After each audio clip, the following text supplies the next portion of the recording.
Lesson 3-1, solving systems of equations. So a system of equations is when we have two or more equations with the same variables. Now keep in mind, as we start solving systems, you have to have the same number of equations as there are different variables. Otherwise, that system is not solvable. So if we have two different variables, so for example, x and y, then we would need two equations. If we had three different variables, so x, y, z, then we would need three equations to solve. So we are going to go over in this lesson how to solve a two-variable system with two equations. Okay. Now, when we are talking about solving a system, we are looking for an intersection point, and we can solve by graphing, substitution, or elimination.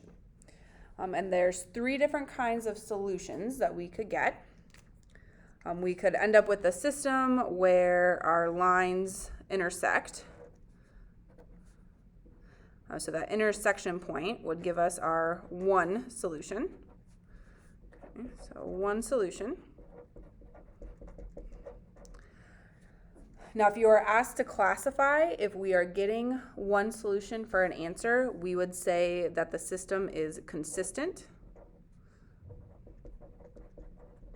because there is a solution, and if there's only one solution, it is independent. Independent.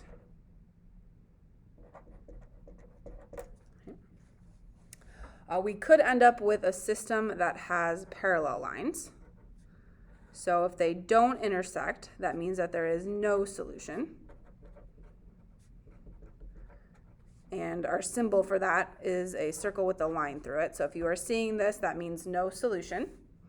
And if we were asked to classify, because we don't have an answer for this, we would say that it is inconsistent.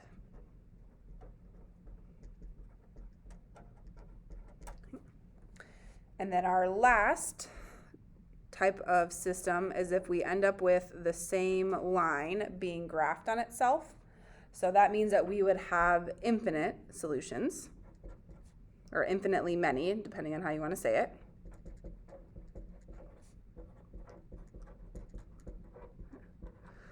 So we can use our infinity symbol to show that. And then if we're asked to classify, because we have an answer, we would have consistent, just like with the one solution one. And then because it's the same line on itself, we would say that it is dependent. Okay, and it's because when we're saying that there's infinitely many solutions, there is an uncountable number, but it has to be on this line. So I can't have a solution over here. So we have infinitely many solutions on this line, so whatever that is. So our solutions depend on the equation of that line. So in our next set of videos, we're going to go over the specifics of how to solve by graphing, the substitution, and elimination.